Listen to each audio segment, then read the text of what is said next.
এই রমাদান মাসে আপনি নিজেকে পরিবর্তনের চেষ্টা করবেন। এই রমাদান মাস হবে আপনার জীবনে শ্রেষ্ঠতম মাসের একটি মাস।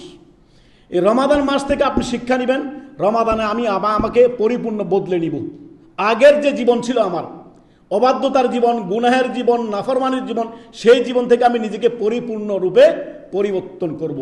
যদি আপনি নিজেকে পরিবর্তন করতে পারেন, আপনি সফল, ফাকাদ ফাজ। আর যদি এই রমাদান পাওয়ার পরেও আপনি পরিবর্তন নিজেকে করতে পারলেন না, এখান থেকে শিক্ষা নিতে পারলেন না, প্রশিক্ষণ নিতে পারলেন না, তাকওয়া অর্জন করতে পারলেন না, এই রমাদানের 30 দিন চলে গেল, তারপরে আপনি আগের মতো থেকে গেলেন, তাহলে আপনি খাবাল খসর, আপনি ক্ষতিগ্রস্ত ছাড়া আর কিছুই নয়।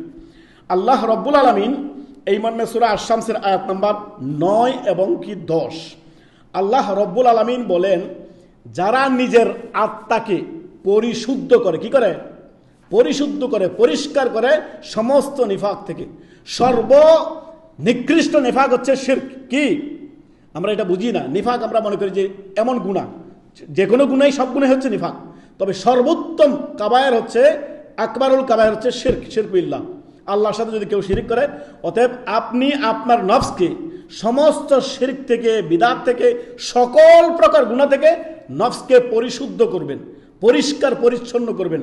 আল্লাহ রাব্বুল আলামিন বলেন, কদ আফলাহা মান যাক্কাহা, সফল কাম তো সে, যাক্কাহা, যে নিজের আত্মাকে পরিশুদ্ধ করছে, পরিষ্কার করেছে, নিজে পাপ থেকে পাপ মুক্ত হয়েছে, নিজের নফসের বিরুদ্ধে জিহাদ করে জিতে গেল, যে যাক্কাহা, নিজেকে পরিশুদ্ধ করলো, যে নিজেকে গুনাহ মুক্ত করলো, যে সে হচ্ছে খাঁটি, প্রকৃতপক্ষে সফল। ওয়াকাদ খাবা মান দাসসাহা, আর ব্যর্থ হচ্ছে সেই ব্যক্তি, ব্যর্থ অসফল হচ্ছে ওই ব্যক্তি যে নিজের অন্তরকে, আত্মাকে, নফসকে পাপাচার দিয়ে, গুনাহ দিয়ে পরিপূর্ণ করে রাখলো।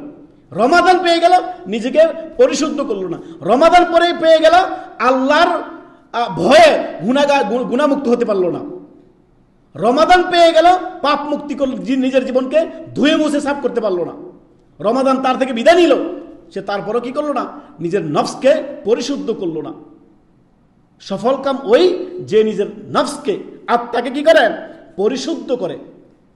আর অসফল, ব্যর্থ হচ্ছে সে যে তার নফসকে আপনার গুনাহ দিয়ে, পাপাচার দিয়ে, অন্যায় দিয়ে, সীমালঙ্ঘন দিয়ে নোংরা করে রাখে।